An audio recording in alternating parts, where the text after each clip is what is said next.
saludarte y saludar a todas las amigas y amigos que nos acompañan. Saben que estamos aquí y le doy gracias a Dios por ello. Gracias a ti, Nadia, por este espacio y a todas las personas que nos siguen de redes sociales.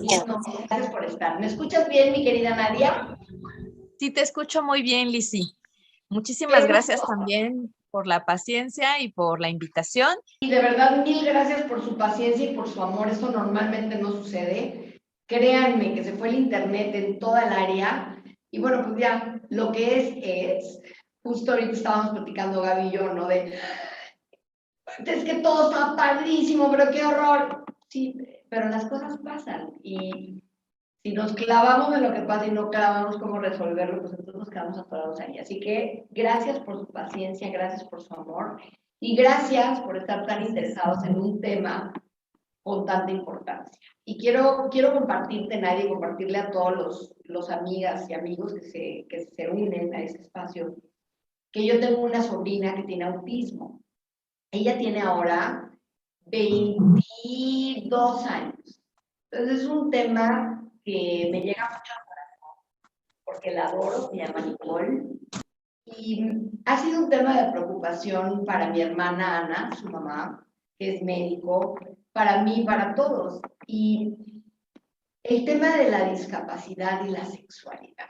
Entonces, Nadia, tú eres la experta, tienes el micrófono, eres una mujer maravillosa, me honra hablar contigo, compartir este tiempo y poder dar un poquito de luz en este tema que sé que a muchas personas le afecta. Estamos hablando de más de 500 millones de personas que sufren algún tipo de discapacidad. ¿Y qué pasa con la sexualidad de estas personas? Muchas gracias, Lizzy. Creo que las mamás como tu hermana en muchos espacios son las pioneras. De hecho, sé que muchas de las personas que están ahorita en esta sesión atentas son mamás que pues en nuestro país les toca abrir camino en muchos sentidos porque pues la discapacidad únicamente es vista como una condición física y a veces la gran mayoría de los recursos están destinados a la parte de rehabilitación, pero hay otros aspectos de la vida de las familias y de las personas con discapacidad que quedan completamente invisibilizados y la sexualidad justamente es uno de ellos. Y muchas de las acciones sociales y de las organizaciones de la sociedad civil están encabezadas por madres y por padres de personas con discapacidad, que son quienes cotidianamente viven todas estas ausencias de apoyos y de recursos y están en búsqueda y en lucha constante de que se hagan cumplir los derechos de las personas con discapacidad. Así es. Bueno, justamente la sexualidad aparece en la Convención de los Derechos de las Personas con Discapacidad, que bueno, pues México se la propuso al mundo y la ratificó nuestro gobierno y otros tantos gobiernos. Y bueno, muy poco vemos en el sentido de la sexualidad. En este aspecto, como especialista en este tema, me ha tocado acompañar a muchísimas familias que tienen a niños pequeños, adolescentes, adultos mayores, y que enfrentan muchas circunstancias relacionadas a la salud sexual, como por desgracia el abuso sexual, que en el caso de las personas con discapacidad tienen mucho más incidencia que de vivirlo que una persona sin discapacidad. También hablamos de aspectos que tienen que ver con a lo mejor la comprensión de los espacios públicos y los espacios privados, también de entenderlo en el propio cuerpo, ¿no? Hasta dónde es público y hasta dónde es privado. La parte social, ¿no? Que tú acabas de mencionar, bien importante en las personas con autismo y a veces con discapacidad intelectual, que una de las características de esta población es que para ellos las normas sociales no tienen sentido porque ellos tienen un pensamiento abstracto y para poder entender la moral, ¿no? Lo bueno, lo malo, hay que hacer abstracciones. Entonces, se dan muchas circunstancias donde los adolescentes y adultos con autismo o con alguna discapacidad intelectual hacen cosas inapropiadas, incluso fuera de la ley, en el sentido de la sexualidad, pero no hay una noción en ellas o en ellos de esto, de ley, orden, moral. Exactamente. Y muchas familias buscando muchísimas alternativas, porque ellas y ellos son los que tienen que cotidianamente lidiar con todas estas situaciones, ¿no? También para quienes tienen hijas e hijos que están incluidos en aulas regulares, es decir, en colegios donde van población sin discapacidad y que pudieran llegar a tener conductas que son sexuales, que son inadecuadas, digamos, para ese contexto, o al revés, que a veces ellas y ellos son muy susceptibles a vivir violencia escolar y violencia sexual en los entornos normalizados, justamente porque es una materia, digámoslo así, que está ausente. Ajá, no está en la currícula oficial, en algunas instituciones no se habla de esto, en algunas familias tampoco, porque todavía en nuestra sociedad permea esta ilusión en que una persona con discapacidad o no tiene sexualidad o son como angelitos eternos que nunca van a tener instinto, por ejemplo. Así es, y bueno, pues sabemos que no, y hay mucha evidencia de que somos seres sexuales y que por supuesto que las personas que tienen alguna discapacidad también lo son. A título personal, hablando de las preocupaciones que yo también he enfrentado con Nikki, ¿no? Y con esta vivencia, porque es una vivencia familiar, hay que empezar por ahí, considero yo. No es nada más la mamá quien lo vive, y el papá o la persona con discapacidad, es un tema importante. Nikki es nuestra adoración, nos preocupa. Y una de las preocupaciones que pongo sobre la mesa es justo una que tú mencionaste al principio, mi querida Nadia, que los niños o adolescentes con discapacidad tienen una propensión mayor a ser víctimas de abuso, de acoso, y muchas veces ellos no pueden expresar lo que están viviendo, lo que está pasando. Es muy interesante porque desde mi perspectiva como psicoterapeuta de niños y adolescentes, no con especialidad en discapacidad, pero sí trabajando con muchos niños y adolescentes, y con Nikki, ¿no? Nikki no dice mentiras, ¿no?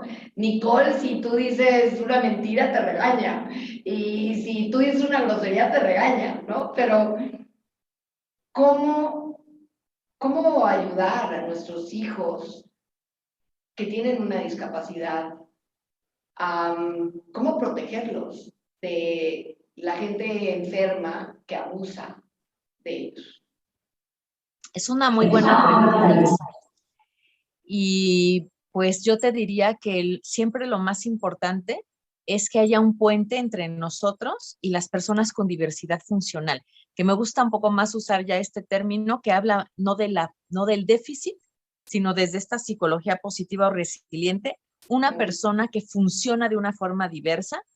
Ajá, lo primero que tenemos que hacer es tener un puente de comunicación con ellas. Me encuentro con muchas familias en donde viven circunstancias como la que tú estás compartiendo ahora, pero no hay un puente, es decir, no hay una manera de comunicarse, porque muchas personas con autismo o con discapacidad son no verbales, es decir, no hay un lenguaje o a lo mejor no hay un español escrito. Y entonces el primer paso siempre va a ser establecer un puente. ¿Cómo? A lo mejor con un pictograma, con lengua de señas, con un software parlante, ajá, a través de cualquier medio que nos permita establecer un puente, porque de otra forma, estos conceptos que yo mencionaba en un inicio, cuerpo, abuso, público, privado, no, ajá, todo esto tiene que tejerse o tiene que establecerse. Andrea, ¿nos ayudas a cerrar tu micrófono, porfa? Tiene que establecerse como esta primer unión, ajá, como de estas diversidades funcionales para justamente poder construir estos conceptos. Ajá. Si no tenemos este puente, va a ser muy complicado que podamos hacer una intervención, es decir, que podamos consolidar las bases para generar hábitos, ajá, para modificar conductas y todas las competencias que requerimos en lo que se refiere a la educación sexoafectiva. Sabemos por estudios que se han hecho en otros países que las personas que abusan sexualmente de las personas con discapacidad pertenecen a su círculo más cercano. Es decir, son familiares, son terapeutas, ajá, son personas que les asisten Ajá. Y entonces, en ese sentido, nuestras medidas precautorias, número uno, podría ser, y creo que debería ser, que siempre que contratamos a una persona que va a estar al cuidado de una persona con discapacidad y más aún cuando va a tener acceso a su intimidad, es decir, quizá lo va a ver desnudo o desnuda, le va a ayudar a asearse el cuerpo, entonces requerimos de un filtro, es decir, así como cuando alguien tiene una empresa y va a contratar a alguien en un puesto de confianza y entonces le pasa muchos filtros para saber si esa persona realmente tiene el perfil, lo mismo le diría yo a las familias.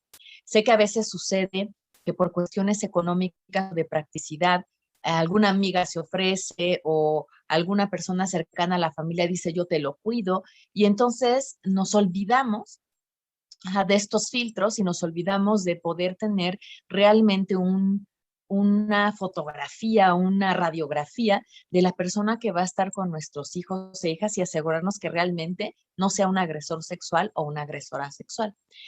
Otra forma de poder reducir el riesgo justamente es que nuestros hijos e hijas cada vez requieran menos apoyo en momentos de intimidad.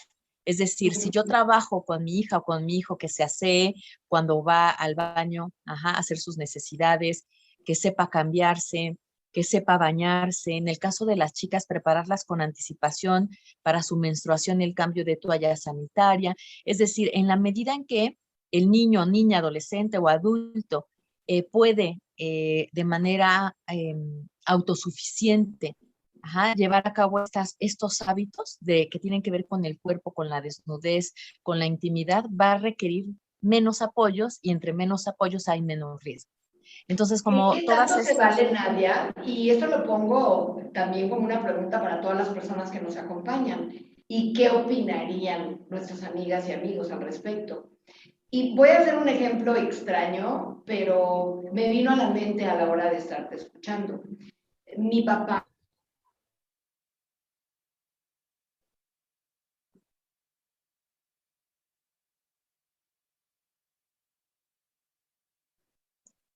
Dejé de escucharte, Lizzy.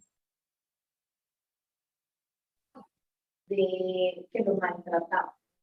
No estoy Ok. hablando de la parte sexual, pero él hablaba de un maltrato. Y yo me acuerdo que hablando con mis hermanos, lo que decidimos hacer fue poner cámaras en la casa.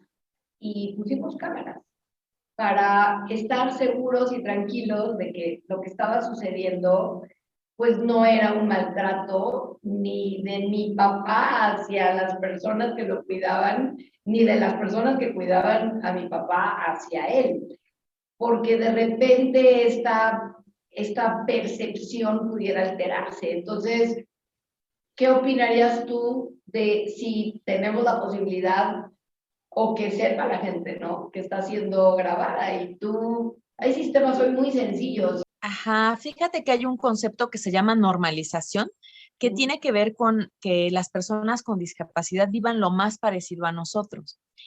Entonces, se ha luchado mucho por desinstitucionalizar a las personas con discapacidad, que no parezca como que están en un psiquiátrico, como que están en un hospital.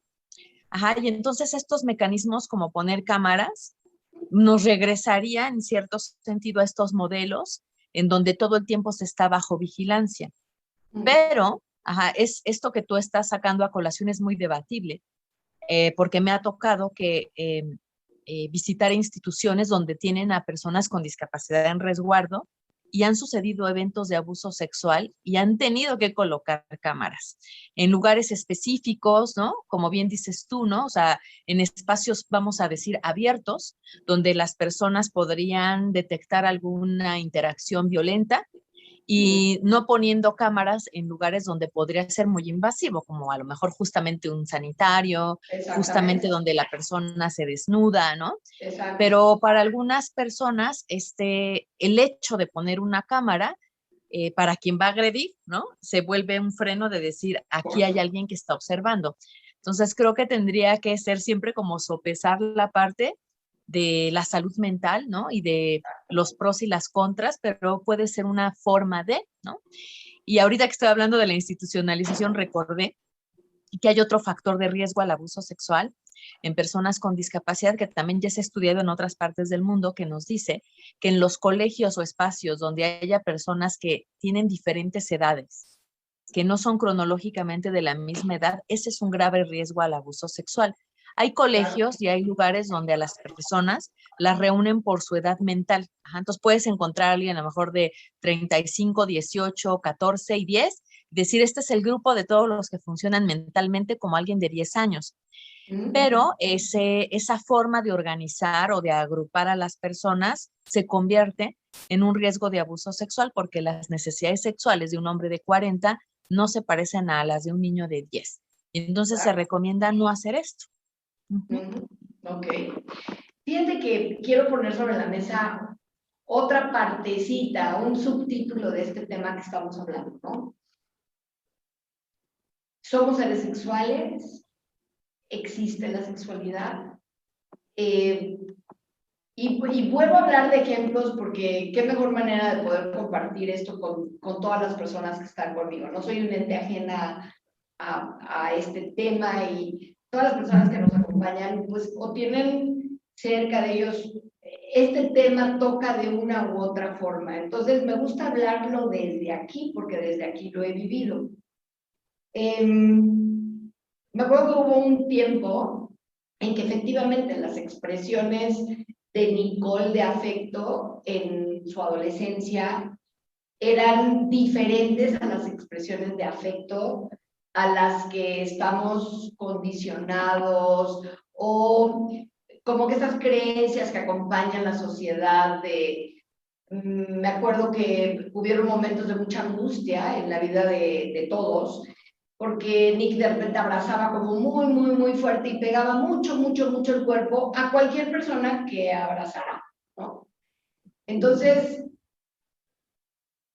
¿cómo ayudar, ¿no? A enseñar estos como social cues, como que dicen, ¿no? De lo correcto e incorrecto. Porque lo correcto, incorrecto y lo bueno y lo malo, desde mi muy humilde perspectiva, es bastante personal.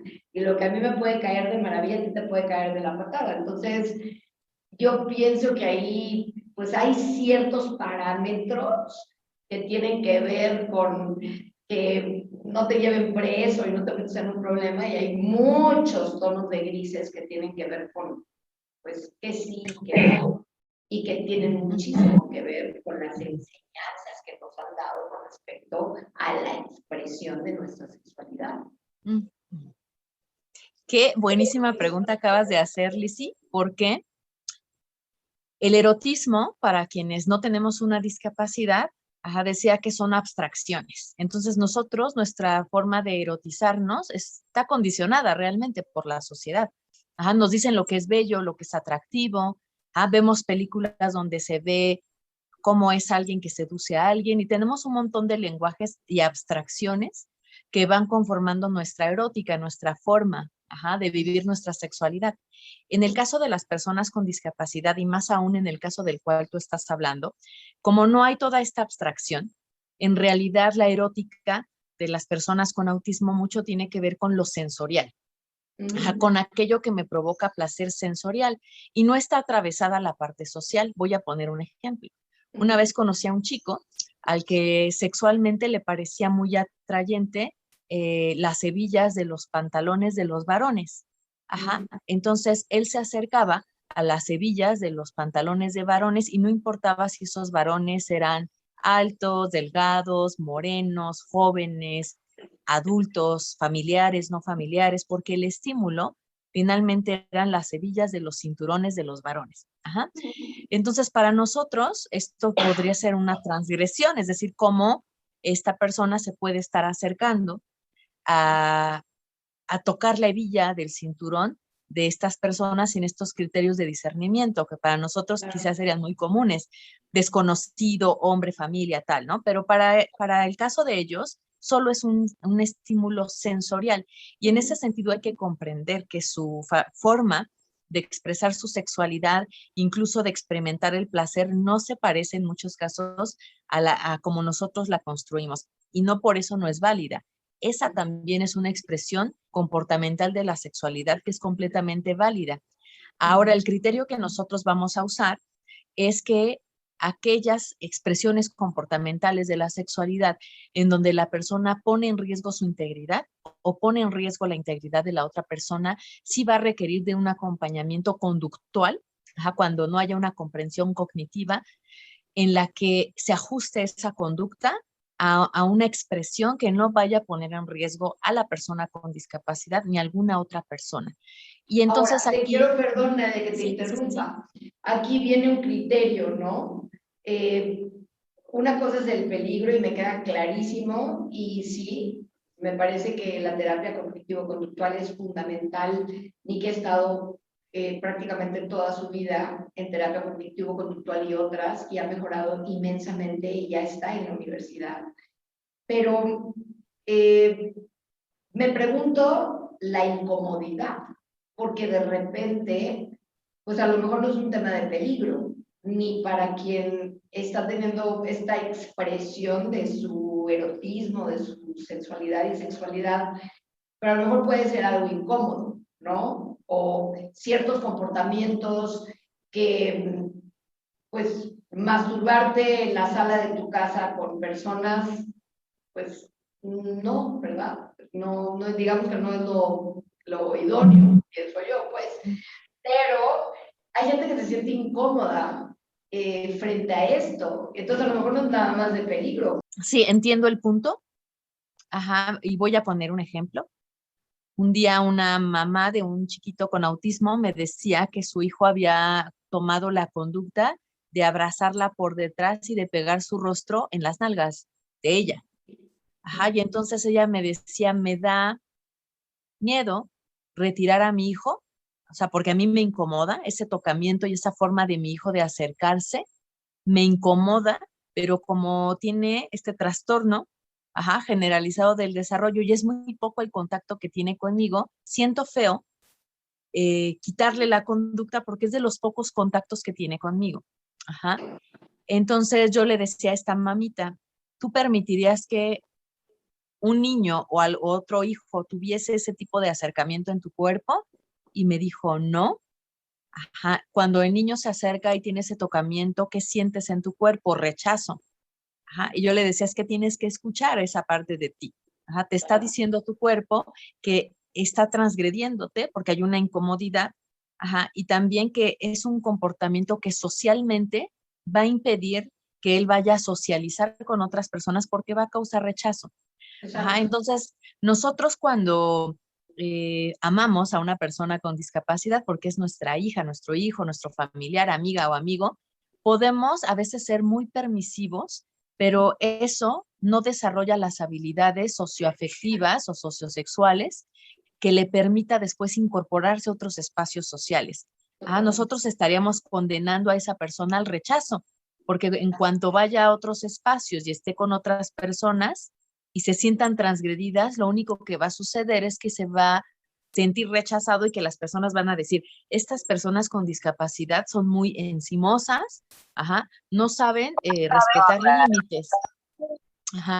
Entonces, nosotros tenemos que trabajar porque siga habiendo contacto, porque sigan desarrollando sus expresiones eróticas, pero siempre, teniendo este criterio de que toda esta gama, ¿no? O sea, de manifestaciones de la sexualidad se tiene que ajustar o adaptar al contexto sociocultural en donde yo me desenvuelvo para que cuando yo no esté, papá, mamá, y esa persona quizás se integre a un trabajo, se quede en resguardo de alguno de sus hermanos o incluso entre a una institución, que esos comportamientos le ayuden a que tenga una integración social lo más exitosa posible.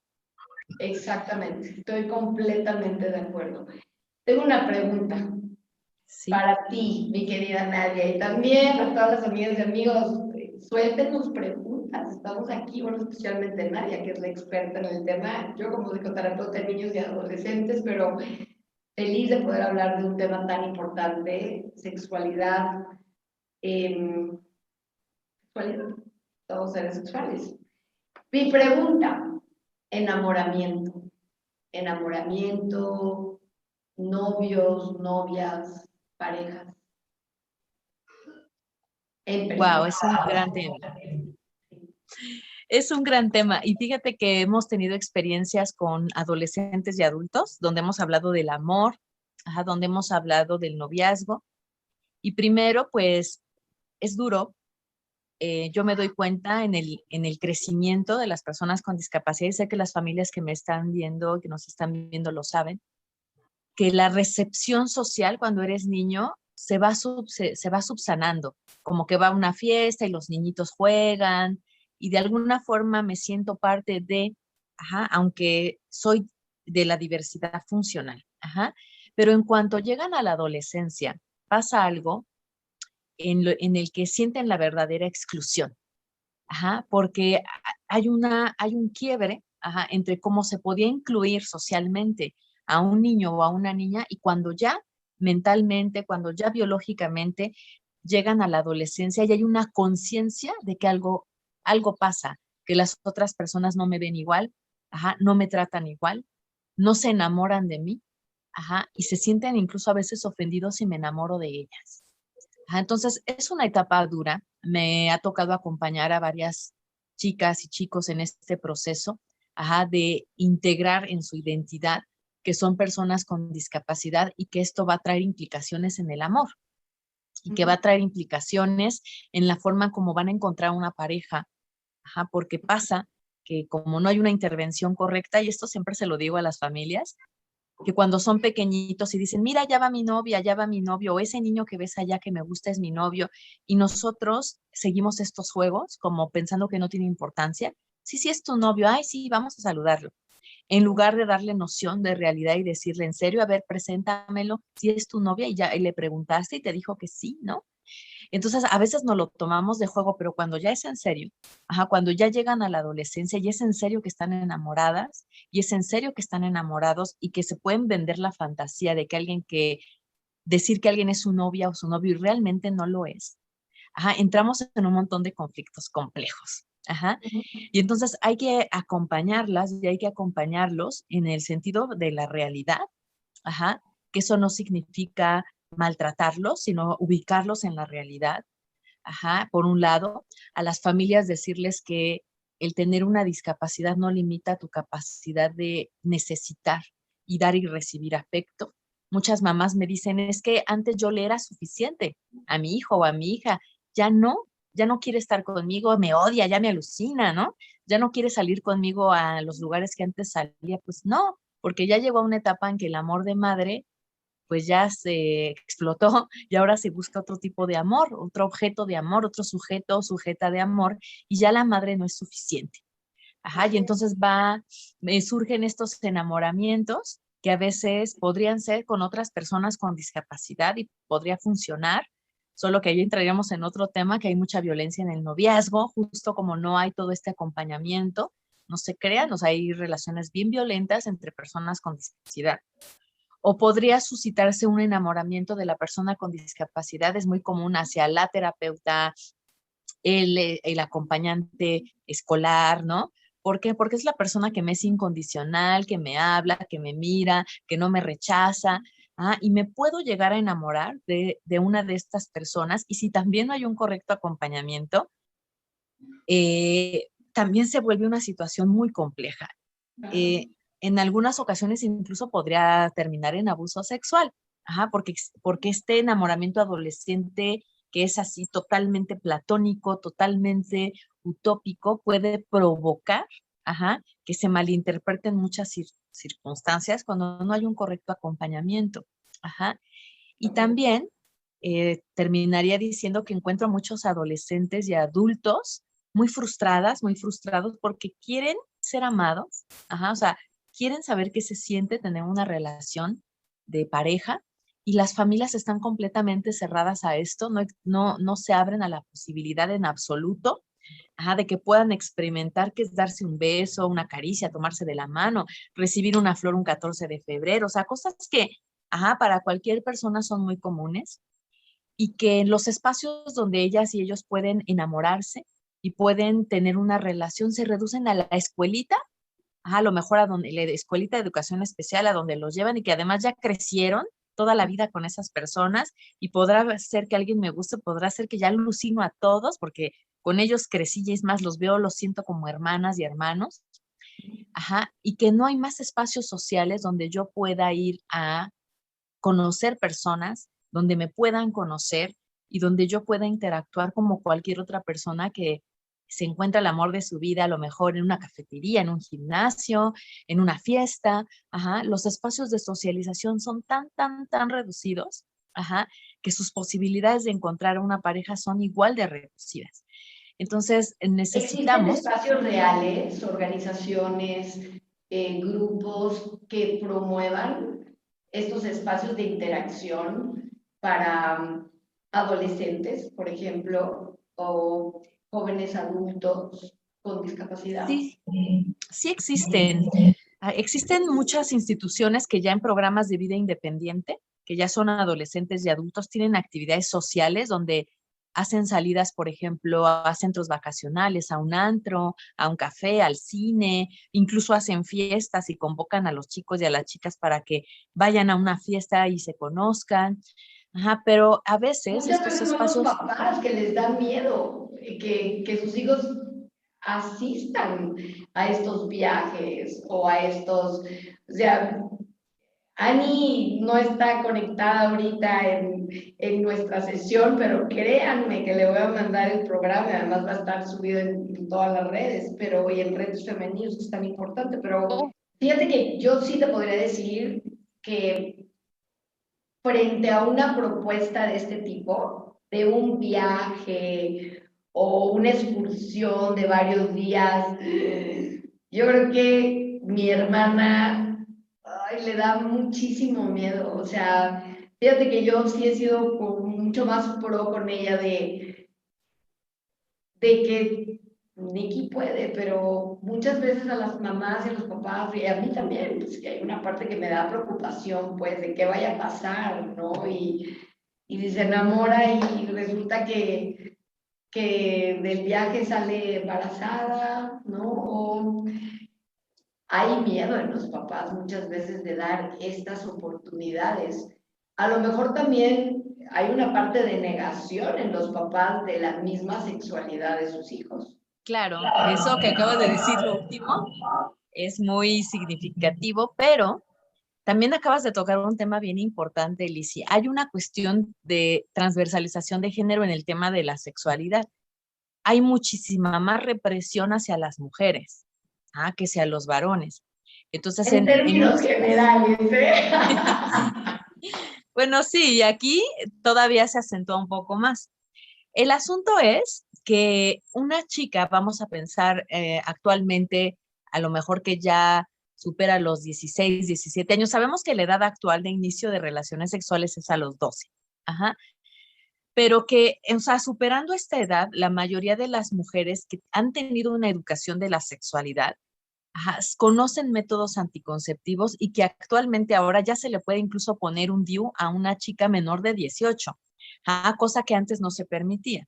Y entonces yo siempre voy como por esta línea de es mejor, prevenir y enseñar el uso de métodos anticonceptivos a vivir siempre con miedo, porque además también los estudios nos han dicho que las mujeres que les violan sus derechos y que las esterilizan de manera forzada, porque es una violación a derechos humanos, viven más abuso sexual que aquellas que no han esterilizado. Yo dije hace un rato que las personas que abusan sexualmente de ellas son del círculo cercano a la familia. Quiere Y decir saben que que están los estereotipados. agresores, Sí. exactamente. Entonces, los estudios nos dicen que cuando las adolescentes o las niñas viven incesto, el incesto se detiene en cuanto ellas empiezan a menstruar porque los agresores no quieren un embarazo. Este fenómeno no se da en las mujeres con discapacidad.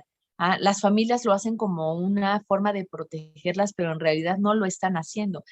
En realidad puede ser que estén perpetuando una situación que se haga crónica durante muchos más años porque nunca podría ser que se revele o que haya una evidencia de que una chica está viviendo incesto. Entonces, lo mejor siempre va a ser la educación de la sexualidad. Y esto, como tú bien decías, este reconocimiento de la posibilidad de que algún día ella pueda experimentar una experiencia sexual, pero que esté protegida, y que pueda ella reconocer cuáles son los métodos para poderse cuidar, en lugar de quererla encerrar en una habitación con llave y que nunca se acerquen a ella, o que no pueda salir al mundo exterior a vivir experiencias que viviría cualquier joven por miedo a que tenga una experiencia sexual. Y una cosa, Nadia, antes de que tengamos que cerrar este espacio, de verdad no saben cómo les agradezco su paciencia, su amor, su cariño, porque pues hay cosas que de repente pasan que están fuera de nuestro control con lo que pasó con el internet el día de hoy, pero agradezco tanto su presencia y esta charla es bellísima. Cuando este enamoramiento se da hacia un actor, una actriz, una cantante, es bastante común esto también, que se dé como toda esta expresión de idealización de amor hacia ciertos grupos musicales, ciertos artistas.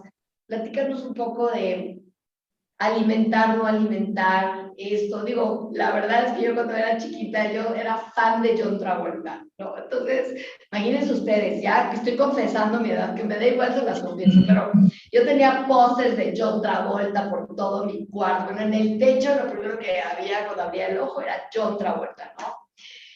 Y a mí me acuerdo que mi papá, bueno, sí tuvo un novio, se los confieso, y mi novio seguro va a ver este programa porque después fue mi marido.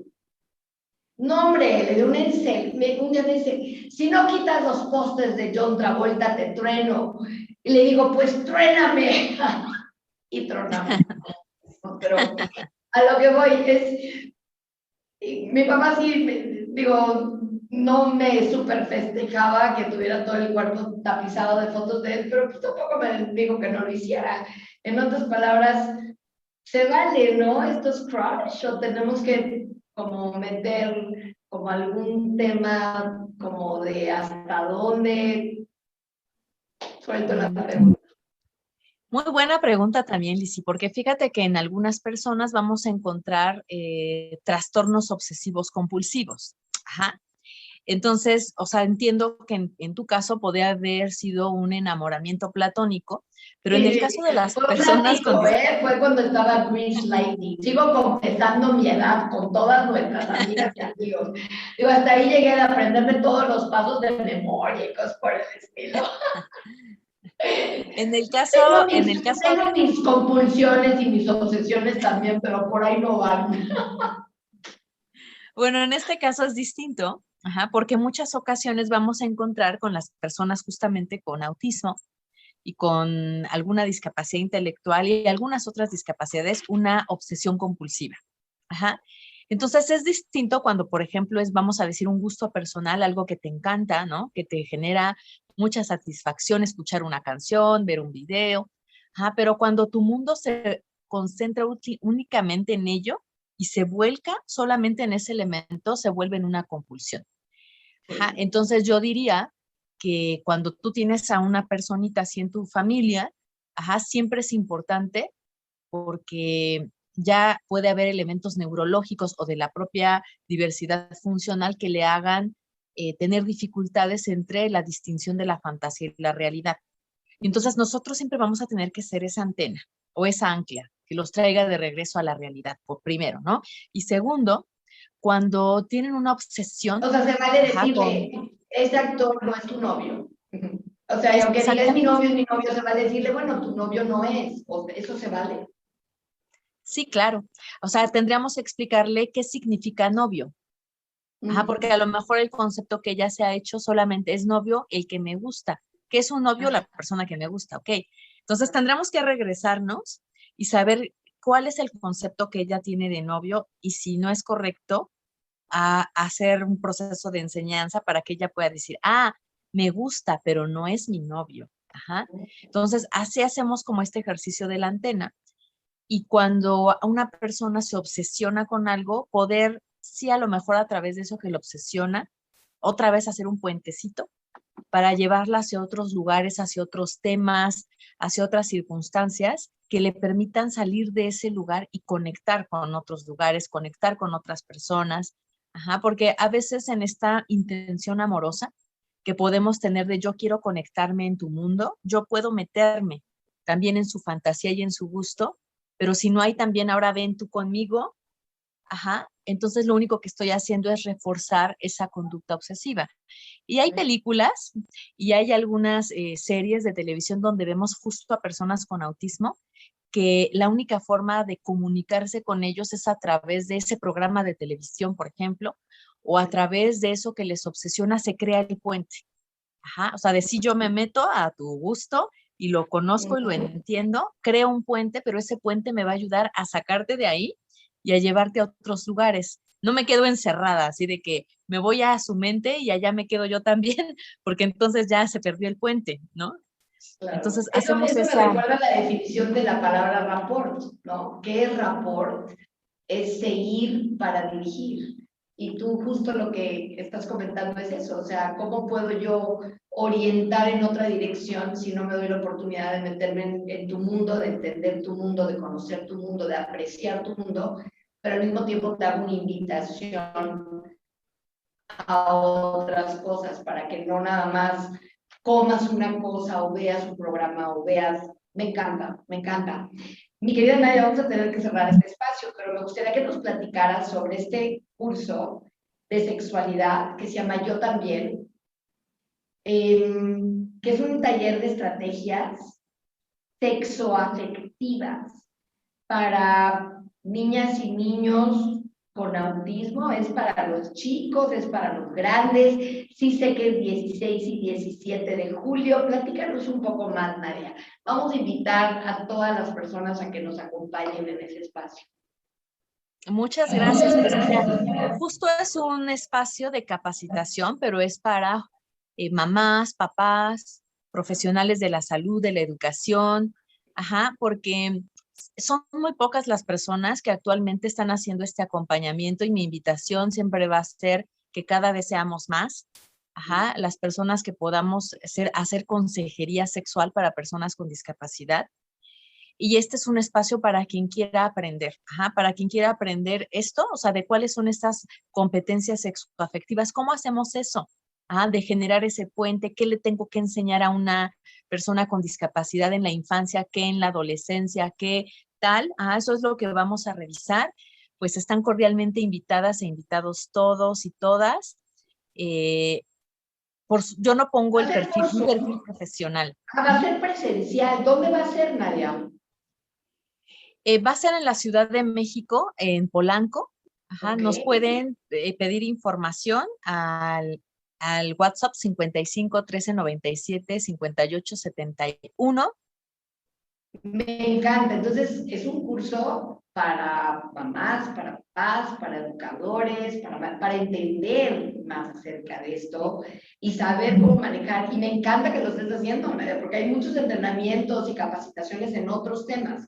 Pero este tema, no sé por qué todo el mundo quiere cerrar los ojos y decir no existe, pero sí existe. Entonces, qué padre que tú te metes a poder acompañar a las personas en el cómo sí. A mí me encantaría que los hijos nacieran con un manual debajo del brazo, ¿no? A mí me ha encantado que mi hijo Pablo así, no, y mira, cuando haga esto, esto.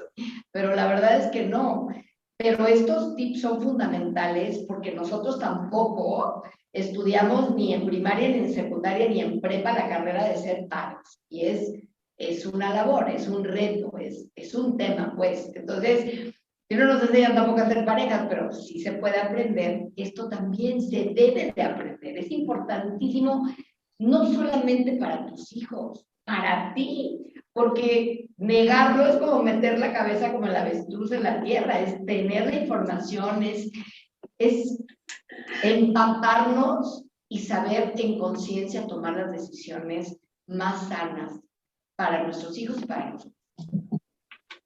El número de teléfono para que Pues todos... yo se lo repito, espérenme, y en lo que lo pones, es 55 13 97 58 71. Lo voy a repetir. Curso de sexualidad Yo También. Es un taller de estrategias sexoafectivas, julio 16 y 17, y es presencial en la colonia Polanco. Para que te puedas inscribir y pidas información, 55 13 97 58 71. Pues va a estar. Muchas gracias. Sé que hay Y yo personas estoy segura que no es, que te voy que a hay enviar a personas que algunas no es, personas. sí, claro, gracias. Para las personas que no están en Ciudad de México, de todas formas, escríbanos porque en julio vamos a lanzar una capacitación virtual para quienes no pueden ir a la Ciudad de México. Buenísimo, buenísimo, buenísimo, buenísimo, me encanta. Nadia, mil gracias, gracias por tu paciencia, También gracias. gracias por tu cariño, Gracias. gracias por pues estar tan, pues tan comprometida con temas que mucha gente no quiere tocar, hablar, estudiar y profundizar en ellos. Te admiro, te quiero y te agradezco además enormemente la paciencia y tu comprensión de que no fue porque me estaba echando el cafecito. Así que gracias a ti y gracias a todas las personas que nos están acompañando el día de hoy. Muchísimas gracias. Muchas gracias también por abrir este espacio justamente a este tipo de temas. También gracias a ti y a todas las personas que colaboran contigo. Gracias a las personas que nos acompañaron el día de hoy. Y pues si alguien vi que había algunas preguntas, pero el tiempo se nos fue muy rápido. Por Pues si favor, quieres, escríbanme. Nadia, puedes, si quieres contestamos una o dos preguntitas, ¿vale? No me gustaría dejar a la gente con estas dudas. Si tú tienes Ok, el tiempo, yo tengo 5 minutos más. No sé tú cómo andes. ok. Sí, alcancé a ver una pregunta que decía si hay algún libro que pudiéramos recomendar. No hay libros como tal prácticos, o sea, que te digan qué hacer, cómo educar a una persona con autismo. Justamente por eso es la necesidad de estos espacios. Ajá, por desgracia en nuestro país casi no se ha estudiado este tema. Ajá, pero no, no en este espacio no nos dio tiempo, pero de hecho nosotros tenemos un reconocimiento de UNICEF porque ya hicimos material de educación sexual adaptado para personas con discapacidad. Si en otro momento podemos abrir un espacio para que se los enseñe y les diga cómo funciona, sería genial y como aportar O esta sea, experiencia. tú generaste un material didáctico, Nadia. Sí, Ay, qué padre. ¿Y ajá. es un libro? ¿Es un Tenemos varios PowerPoint? materiales, la mayoría de ellos tienen diseño universal, o sea, se llama diseño de acceso universal, porque son materiales en donde se escucha el material, se puede leer, se puede ver en lengua de señas y se puede ver en imagen al mismo tiempo. Padrísimo. ¿Y Entonces, lo dónde que encontramos este buscamos, material, Nadia? este material también lo encuentran con nosotros al mismo número que diste, también pueden pedir información. De hecho, parte de lo que vamos a ver en este taller a que les estoy invitando es a conocer el material y a que se lo lleven para que lo puedan usar y puedan hacer este ejercicio de educar a, a las poblaciones con las que estén trabajando. Buenísimo. Me encanta. Maravilloso. Pues una razón más Y increíble. había otra pregunta, es que, bueno, como estamos acá, déjenme ver, déjenme rescatar, vi una pregunta en el chat que dice, mm, dice, yo tengo duda en cómo se da la atracción sexual y la conexión emocional con la persona que podría ser tu pareja. Ah, es una buena pregunta. Muy Yo les, buena. de- ¿La puedes yo les repetir, diría, Nadia? ¿La puedes repetir, ajá, por favor? si cómo se da la atracción sexual para seleccionar a la persona que podría ser tu pareja. Y se lo está preguntando quizá, o más bien desde el contexto de la discapacidad. Es una pregunta tan interesante, ¿sabes? Y a mí me ha tocado, por ejemplo, platicar con personas ciegas, ajá, con grupos de personas ciegas, y yo ahí he descubierto que el erotismo para ellos tiene que ver con el tacto. Las mujeres más atractivas en los grupos en los que yo he trabajado son las mujeres que tienen más carne, o sea, que tienen más cachetitos, que tienen más grasa corporal. No, Ajá, ya me fregué, ¿verdad? desde ahí se construye su erotismo de las personas ciegas, desde el tacto. Ajá. Y entonces mucho de su erotismo está construido desde la experiencia sensorial de cómo toco y cómo huelo a la otra persona. Y eso, por ejemplo, va a determinar en gran medida cómo se escoge a alguien, ajá, de que nosotros hacemos visualmente, de me gusta. Ajá. Para ellos entra desde lo sensorial. Por ejemplo, en las personas sordas, ajá, algo que yo he detectado es que eh, ellos sí se rigen bastante por estereotipos de belleza, porque no hay un filtro de lenguaje, o sea, como lo que ven es lo que reproducen, y a veces entra sin mayor filtro en la tele, una revista, tal, ajá. Pero entre ellas y ellos, las personas que, como es la comunidad sorda, es una comunidad cultural. Ajá, para muchos, ellos no son personas con discapacidad, ellos se autoasignan como una etnia, ajá, que habla un lenguaje diferente, no se conciben como personas con discapacidad. Entonces, yo me he encontrado a las personas que son sordas profundas, que nacieron sordas, que no son adquiridas, y a ellas les parece muy atractivo que su pareja también sea sorda adquirida. Ajá, porque cuando plantean tener familia, ellos desean tener hijos sordos. Ajá, porque saben de la complejidad que tendría tener un hijo oyente y educarlo y todas las situaciones. Entonces, es como, saben, como si a lo mejor encontráramos a unas personas que son de una raza en particular que tienen agrado porque su tribu siga creciendo y se siga conservando su lengua y se sigan conservando sus tradiciones. Ajá, en la comunidad sorda pasa este fenómeno, pasa. Ajá, las personas sordas prefieren enamorarse de personas sordas y tener familias que sean como parte de esta tribu. Muy distinto a las personas que son sordas adquiridas o que son hipoacúsicas, ajá, que sí logran articular palabras, que sí tienen lenguaje verbal y que por muchas cuestiones de crianza y por muchas cuestiones culturales a veces podrían ver al resto de la comunidad sorda como yo no me casaría con un sordo, yo aspiro a casarme con una persona oyente. Ok. Ajá. Y ¿Y en el entonces autismo, Nadia? ¿Cómo? ¿En el autismo cómo se da esta atracción? En el autismo, pues es que el espectro es muy amplio. Ajá, yo podría decir que las personas que están en un, que el trastorno generalizado de su desarrollo es mucho más funcional. Ajá, ellos se van a regir por cuestiones socialmente más impuestas, porque tienen esta capacidad de decodificación, ajá, y de ser influenciadas e influenciados como todos nosotros, de lo que es atractivo, lo que no es atractivo, ajá, ahí mucho tiene que ver con esa información. Pero las personas que les cuesta la abstracción, o sea, que toda esta información social no tiene ningún significado, regularmente se van a sentir atraídas por cuestiones sensoriales, como les decía hace rato.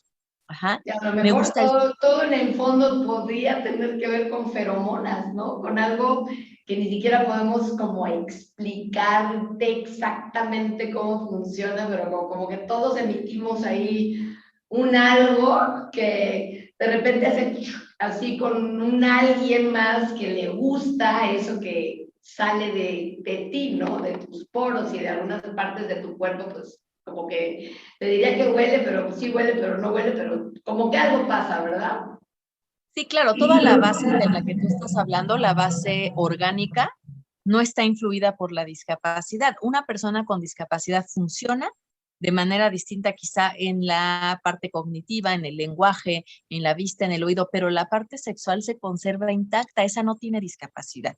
Esa puede funcionar igual que cualquier otra persona. Ajá, pero con las personas con autismo, muchas veces lo que va a elegir de la persona no es una persona completa, es un elemento sensorial. Ajá, por ejemplo, me ha tocado conocer chicos que les encanta el movimiento de la falda de las mujeres y eso se convierte en un estímulo sexual incluso y pueden estar sentados en una banca viendo a todas las mujeres pasar para ver el movimiento de su falda porque este estímulo sensorial se vuelve en un estímulo sexual.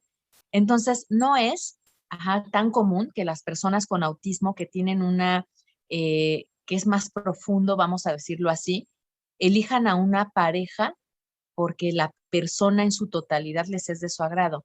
En realidad son estímulos sensoriales. Me gusta el cabello, me gusta el olor, me gusta un Nadia, ¿me movimiento. escuchas? Se cortó un cachito. Sí, sí te escucho. Ay, perdóname, Nadia, es que se cortó un cachito. Te digo que tenemos unos temas de internet el día de hoy medio curiosos, pero librados. Te estaba comentando, perdón, de las personas con síndrome de Down que expresan mucho su interés por casarse, tener bebés.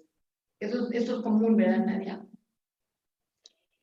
Pues mira, las personas con síndrome de Down, o sea, sería algo muy parecido a lo que acabo de explicar del autismo, porque habrá quienes tienen muchas habilidades cognitivas y habrá quienes no tienen tantas. Entonces funciona más o menos parecido, pero creo que ahí hay un estereotipo con las personas particularmente con síndrome de Down, que no todas, porque eso también es un estereotipo, no todas son así afectuosas y abrazan y besan, no todas son así.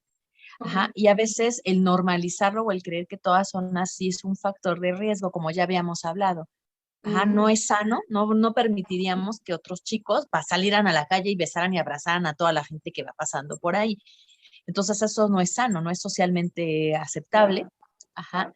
Pero en lo que acabas de decir, Lizzy, sí me ha tocado muchos casos de personas con síndrome de Down que sufren mucho porque en esta confusión de fantasía-realidad eligen a alguien como sujeta o sujeto de su amor y realmente se enamoran y realmente viven como si estuvieran viviendo una relación amorosa con esa persona que o no es correspondida, pero ellos quieren creer que sí lo es. Unilateral.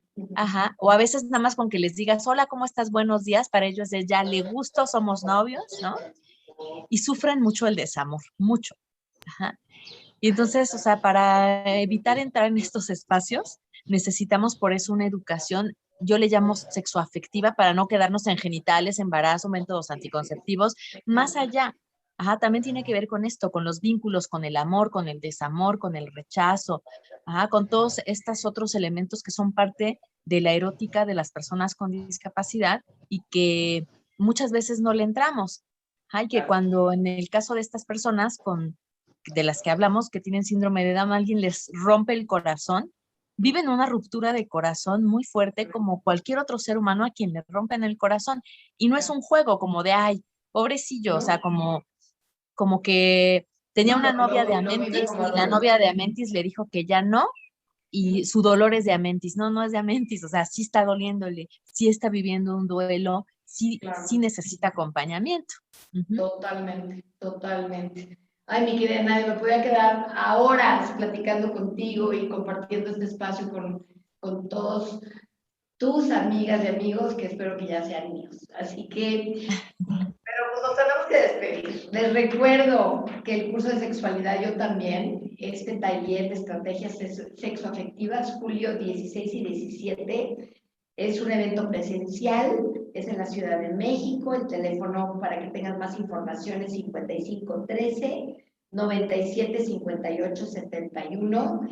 El tema del material didáctico se me hace importantísimo. Pónganse en contacto con Nadia. Y nada, este programa va a estar subido en mi Instagram, que es Lizzy, L y latina, Z y latina, guión bajo Rodríguez, guión bajo Pérez, para que también lo puedan compartir desde ahí. Y los invito a que me sigan en YouTube porque pues siempre estamos entrevistando a personas maravillosas, como mi querida Nadia el día de hoy. Nadia, gracias por tu tiempo, tu paciencia, tu sabiduría, tu compromiso y por abrir este espacio de crecimiento. Gracias. Muchísimas gracias a todas y a todos. Muchas gracias, Lizzy. Espero vernos pronto. Claro que sí. Gracias a todos ustedes y que nos vaya muy, pero muy bien. Gracias. Gracias. Hasta luego.